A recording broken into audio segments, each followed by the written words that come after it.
केंद्र सरकार द्वारा वक्फ बिल लाया गया सदन में, दोनों सदनों में ध्वनिमत से पास हो चुका है।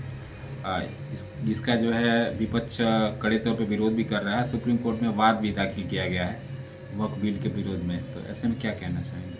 देखिए, यह कांग्रेस का महापाप है और कांग्रेस ने ऐसे ऐसे बहुत पाप किए हैं और उसी पाप का देन है कि लगभग 65 वर्षों का यह पाप देश अभी भी झेल रहा है। वो तो निश्चित तौर पे हम सब लोग सौभाग्यशाली हैं कि जब इस देश पर, सनातन पर, हिंदुत्व पर जब भी कुठाराघात करने का प्रयास किया जाता है, तो चाहे आप आदिकाल से देखें तो भगवान राम का, भगवान कृष्ण का जन्म निश्चित तौर पे होता है। तो मुझे लगता है कि इसी के निमित्त इस देश के यशस्वी प्रधानमंत्री पूज्य मोदी जी का, उत्तर प्रदेश के यशस्वी मुख्यमंत्री पूज्य महाराज जी का एक अवतरण हुआ है सनातन को बचाने के लिए, हिंदुत्व को बचाने के लिए। ये जो वक्फ है यह कांग्रेस का महापाप है। आपने देखा भी होगा, एक इतिहास भी बना संसद में कि 2 दिन तक लोकसभा, राज्यसभा लगभग भोर में 3-3 बजे तक चली और पास हुआ, वक्फ को समाप्त करने का व्यवस्था हुआ।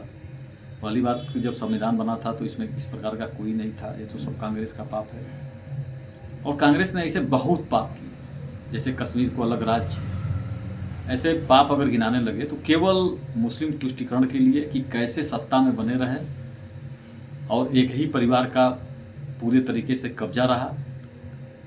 देश लगातार गरीबी में पहुंचता गया और 14 के पहले अगर पूज्य अटल बिहारी वाजपेयी जी के कार्यकाल को छोड़ दिया जाए तो आप सबको खुद पता होगा कि इस देश की स्थिति क्या थी। अगर इस देश के प्रधानमंत्री अगर अमेरिका, इंग्लैंड, चाहे छोटे देशों में भी जाते थे तो यही लगता था कि ये अभी आएंगे तो हमसे कुछ मांगेंगे। और मुझे लगता है कि इस देश के प्रधानमंत्री जब कहीं अन्य देशों में जाते थे तो स्थिति बड़ी खराब होती थी।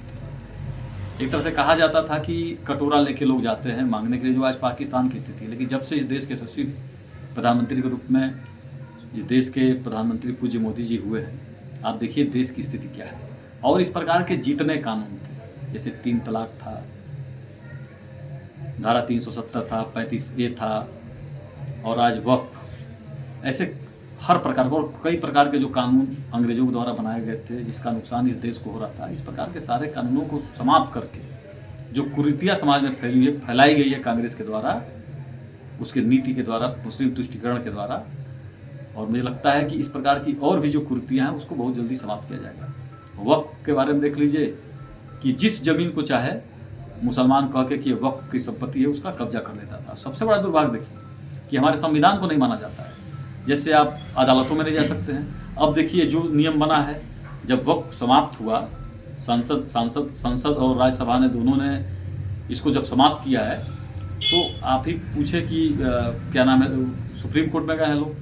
लेकिन इसी वक्फ में जो ये था कि जो निर्णय लेना था वक्फ कमेटी को ही लेना था, एक छोटी सी कमेटी, और जिस वक्फ की ज़मीनों से लाखों करोड़ का फायदा होना चाहिए उसमें मात्र 150 से 200 करोड़ रुपए का फायदा होता। व्यक्तिगत उसका लाभ लोग मिल के लेते थे।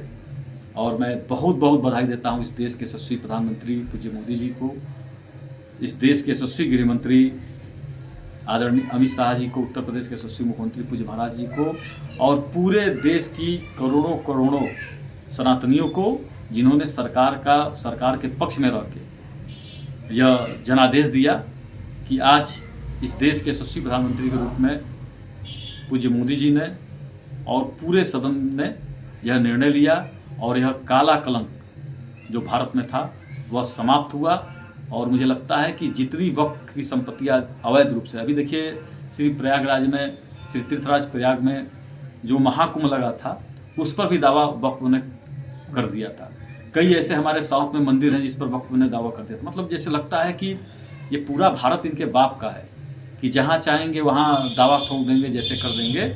और मुझे लगता है कि सभी सनातनियों को निश्चित तौर पे जो यह कानून समाप्त किया गया है इसके समर्थन में पुरजोर तरीके से सरकार का समर्थन करना चाहिए और सरकार के पक्ष में खड़ा रहना चाहिए। इस प्रकार के सभी काले कानूनों का मैं विरोध करता हूं। यह देश सनातनियों का है और निश्चित तौर पे विरासत भी और विकास भी।